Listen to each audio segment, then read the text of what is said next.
ये आकाशवाणी रायपुर है। प्रादेशिक समाचार बुलेटिन के साथ मैं शुभ्रा भट्टाचार्य।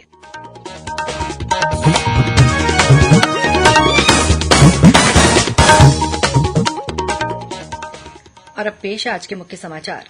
बीजापुर जिले में सुरक्षा बलों के साथ हुई मुठभेड़ में 3 माओवादी मारे गए। मौके से एलएमजी और AK-47 बरामद। रायपुर के बिजली सब स्टेशन में कल हुई भीषण आगजनी की घटना की जांच के लिए 6 सदस्यीय समिति गठित की गई। 40 प्रभावित परिवारों को 9-9 हजार रूपये की तत्काल राहत राशि प्रदान की गई। भारतीय जनता पार्टी के स्थापना दिवस पर आज पार्टी ने विभिन्न कार्यक्रम आयोजित किए और प्रदेश में अगले 2 दिनों के दौरान कुछ स्थानों पर हल्की से मध्यम वर्षा होने की संभावना।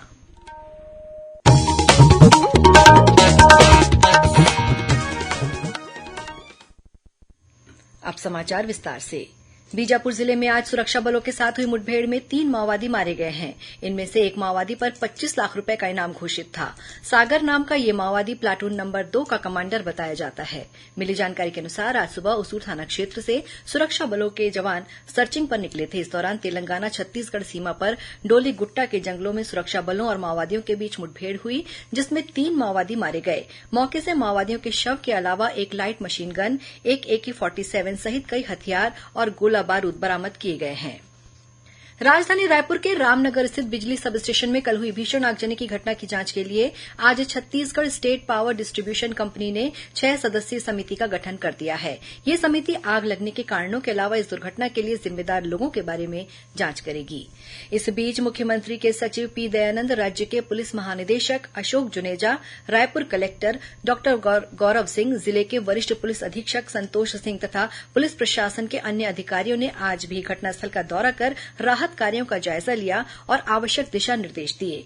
आग बुझाने का काम आज भी जारी है। कुछ उपकरणों में आज भी आग नजर आई। कलेक्टर के निर्देश पर राजस्व अधिकारियों ने आगजनी स्थल के आसपास रहने वाले 40 प्रभावित परिवारों को तत्काल राहत राशि के रूप में 9-9 हजार रूपये प्रदान किए। गौरतलब है कि राजधानी के रामनगर गुड़ियारी इलाके में स्थित बिजली विभाग के सब डिवीजन कार्यालय परिसर में कल दोपहर भीषण आग लग गई थी। इस आगजनी से परिसर में रखे ट्रांसफार्मर और अन्य उपकरणों को नुकसान पहुंचा है। आगजनी की घटना के बाद परिसर के आसपास के घरों को एहतियात के तौर पर खाली करा लिया गया था। भाजपा के वरिष्ठ नेता और मुख्यमंत्री विष्णुदेव साय ने आज कवर्धा में राजनांदगांव से पार्टी प्रत्याशी संतोष पांडे के पक्ष में एक सभा ली। इस मौके पर श्री साय ने आरोप लगाया कि कांग्रेस ने अपने कार्यकाल के दौरान कवर्धा को अशांत कर दिया था। उन्होंने कहा कि कांग्रेस सरकार में छत्तीसगढ़ अपराध और भ्रष्टाचार का गढ़ बन गया था। इस अवसर पर मध्यप्रदेश के मुख्यमंत्री मोहन यादव भी उपस्थित थे। कार्यक्रम के दौरान प्रदेश कांग्रेस कमेटी के महामंत्री रहे चंद्रशेखर शुक्ला और जनता कांग्रेस छत्तीसगढ़ के नेता तथा जनपद सदस्य अश्वनी यदु सहित 250 लोगों ने भाजपा में प्रवेश लिया।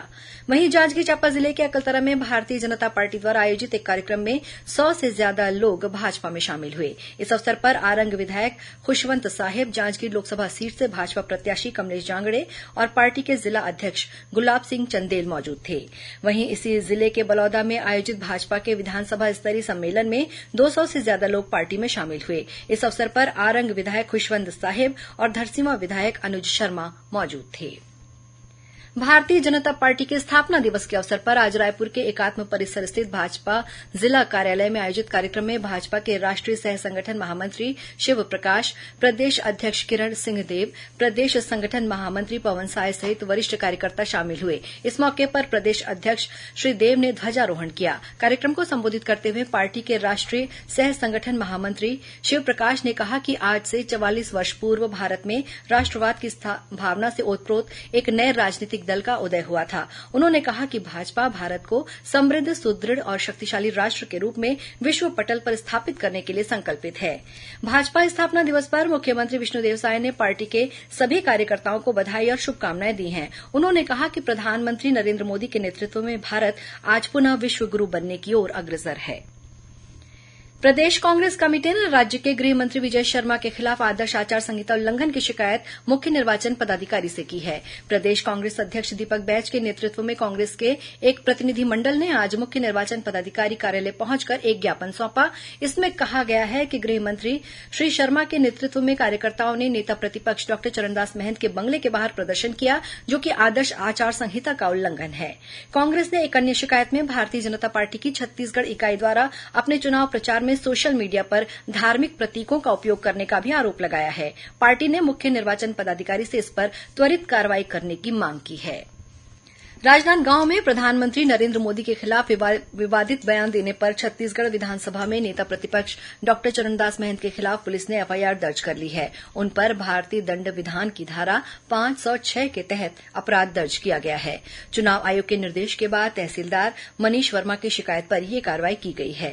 गौरतलब है कि बीती 2 अप्रैल को कांग्रेस प्रत्याशी व पूर्व मुख्यमंत्री भूपेश बघेल की राजनांदगांव के स्टेट हाई स्कूल मैदान में नामांकन सभा थी। इस सभा के दौरान डॉक्टर महंत ने अपने भाषण में प्रधानमंत्री मोदी का सिर फोड़ने भूपेश बघेल को चुनकर दिल्ली भेजो जैसा विवादित बयान दिया था। भाजपा ने न केवल इस बयान की कड़ी निंदा की बल्कि चुनाव आयोग में शिकायत भी दर्ज कराई थी। राजनांदगांव, कोरबा, बालोद और धमतरी जिले में बीते 24 घंटों के दौरान हुई सड़क दुर्घटना में एक बच्चे सहित 6 लोगों की मौत हो गई है।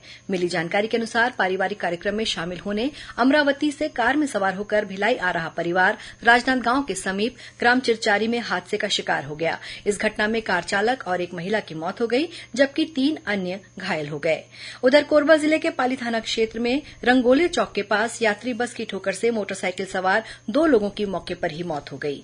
वहीं बालोद जिले के पाररास पड़की भाट बाईपास के पास ट्रक की चपेट में आने से 2 पहिया सवार एक युवक की मौत हो गई जबकि एक अन्य युवक घायल हो गया है। वहीं धमतरी रायपुर नेशनल हाईवे में संबलपुर के पास स्कूली बच्चों से भरी जीप को एक तेज रफ्तार हाईवा ने टक्कर मार दी। इस दुर्घटना में एक बच्चे की मौत हो गई जबकि 8 अन्य बच्चे घायल हो गए हैं। लोकसभा चुनाव के तहत मतदाताओं को जागरूक करने के लिए प्रदेश में इन दिनों स्वीप कार्यक्रम के तहत विभिन्न गतिविधियां आयोजित की जा रही हैं। इसी कड़ी में आज जगदलपुर में मतदाता जागरूकता रैली को राज्य की मुख्य निर्वाचन पदाधिकारी रीना बाबा साहेब कंगाले ने हरी झंडी दिखाकर रवाना किया। श्रीमती कंगाले ने रैली में शामिल दिव्यांगजनों को पुष्प भेंट कर उनकी हौसला अफजाई की। कार्यक्रम में महिला पॉलिटेक्निक कॉलेज की छात्राओं द्वारा नुक्कड़ नाटक, दिव्यांग बच्चों द्वारा गीत और दरभा स्कूल के छात्रों ने स्थानीय बोली में मतदान करने का संदेश दिया। वहीं बालोद जिले में आज चुनई जगार हर घर संपर्क महाअभियान के तहत अलग अलग गांव, पारा, मजरा, टोला सहित अनेक घरों में केवल 15 मिनट में 1 लाख से अधिक लोगों को निमंत्रण पत्र देकर मतदान करने के लिए प्रेरित किया गया। इस कार्य को गोल्डन बुक ऑफ रिकॉर्ड की टीम ने गोल्डन बुक में जगह दी है। इस कार्यक्रम के लिए प्रत्येक गांव के पंचायत सचिव और रोजगार सहायक को नोडल अधिकारी नियुक्त कर 40 लोगों की टीम तैयार की गई है। उधर मुंगेली जिले के लोरमी विकासखंड के अंतर्गत सुदूर वनांचल ग्राम छपरवा में आज मतदाता जागरूकता कार्यक्रम के तहत कर्मा नृत्य, गीत, संगीत, नुक्कड़ नाटक सहित विभिन्न गतिविधियों के माध्यम से बैगा आदिवासी परिवारों को मताधिकार के प्रति जागरूक किया गया। आकाशवाणी रायपुर से प्रसारित होने वाले हिन्दी प्रादेशिक समाचार बुलेटिन के समय में कल 7 अप्रैल से परिवर्तन किया जा रहा है। कल से ये प्रादेशिक समाचार बुलेटिन शाम 7:05 के स्थान पर आप शाम 6:45 से सुन सकेंगे। श्रोताओं, कल रविवार को हल्बी और गोंडी बोली में समाचार बुलेटिन प्रसारित किए जाएंगे। ये दोनों बुलेटिन आकाशवाणी केंद्र जगदलपुर से प्रसारित किए जाएंगे। इन्हें बस्तर संभाग में सुना जा सकेगा। हल्बी में समाचार बुलेटिन सुबह 7:30 बजे से और गोंडी में समाचार बुलेटिन शाम 6:30 बजे से प्रसारित किया जाएगा।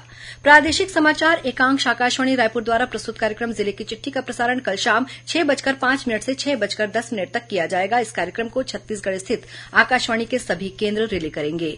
इस बार के अंक में बिलासपुर जिले की गतिविधियों के बारे में जानकारी दी जाएगी। और अब पेश है मौसम का हाल। प्रदेश में कल और परसों कुछ स्थानों पर हल्की से मध्यम वर्षा होने अथवा गरज चमक के साथ छींटे पड़ने की संभावना है। इसके अलावा 1-2 स्थानों पर अंधड़ चलने, आकाशीय बिजली गिरने और ओलावृष्टि होने के भी आसार हैं। मौसम विभाग के अनुसार बिलासपुर, दुर्ग और रायपुर संभाग के कुछ जिलों में वर्षा होने की संभावना है। और अब कुछ समाचार संक्षेप में। भाजपा विधि प्रकोष्ठ द्वारा प्रदेश स्तरीय सम्मेलन कल रायपुर स्थित पार्टी के प्रदेश कार्यालय में आयोजित किया जाएगा। रायपुर में एक अधिवक्ता के निधन के कारण न्यायालय में होने वाली सभी मामलों की सुनवाई को अगली तारीख के लिए टाल दिया गया है। इनमें कोयला घोटाला मामले में आरोपी सौम्या चौरसिया की जमानत पर सुनवाई भी शामिल है। ईडी की विशेष अदालत 12 अप्रैल को इस मामले की सुनवाई करेगी। कबीरधाम जिले में 2 दिवसीय भोरमदेव महोत्सव का आयोजन आज देर शाम से किया जाएगा। बलौदाबाजार भाटापारा जिले में पुलिस ने अंतर्राज्यीय मोटरसाइकिल चोर गिरोह का पर्दाफाश करते हुए चोरी की 55 मोटरसाइकिल बरामद कर ली है। पेंड्रा रोड स्टेशन में चेकिंग के दौरान 14 किलोग्राम अवैध गांजा जब्त किया गया है। और भिलाई इस्पात संयंत्र के राजेंद्र प्रसाद को एशियन बॉक्सिंग चैंपियनशिप की चयन समिति में शामिल किया गया है। अंत में मुख्य समाचार एक बार फिर। बीजापुर जिले में सुरक्षा बलों के साथ हुई मुठभेड़ में 3 माओवादी मारे गए। मौके से एलएमजी और AK-47 बरामद। रायपुर के बिजली सब स्टेशन में कल हुई भीषण आगजनी की घटना की जांच के लिए 6 सदस्यीय समिति गठित की गई। 40 प्रभावित परिवारों को 9-9 हजार रूपये की तत्काल राहत राशि प्रदान की गई। भारतीय जनता पार्टी के स्थापना दिवस पर आज पार्टी ने विभिन्न कार्यक्रम आयोजित किए और प्रदेश में अगले 2 दिनों के दौरान कुछ स्थानों पर हल्की से मध्यम वर्षा होने की संभावना। इसी के साथ प्रादेशिक समाचार बुलेटिन समाप्त हुआ। नमस्कार।